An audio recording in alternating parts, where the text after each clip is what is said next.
Баршаңызға сәлем достар, бүгін сіздермен бірге ұнтақ жармасы қосылған малина мен тәтті пирог дайындайтын боламыз. Видеоны соңына дейін қараңыздар. Видеоны қарамас бұрын арнама жазылып, қоңыраушаны басып қоюды ұмытпаңыз.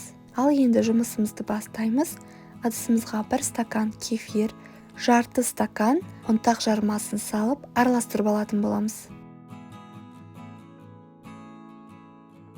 Ал енді қамыр қопсытқышты саламыз, араластырамыз. Енді құм шекерді салып, араластырып, сұйық майды құятын боламыз. Тағы да жақсылап араластырып аламыз. Енді ең соңында електен өткізілген ұнды салатын боламыз.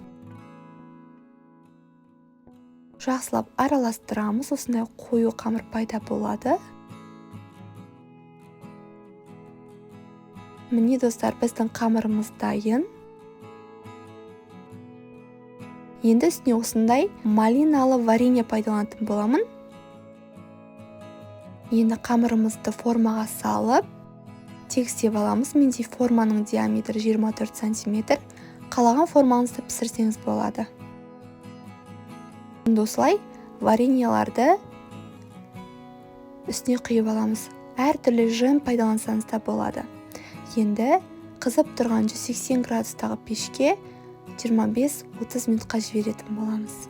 Міне достар, біздің өте нәзік дәмді пирогымыз дайын. Өте жұмсақ болып шығады. Дайындап көруіңізге кеңес беремін. Барлықтарыңызға ас болсын.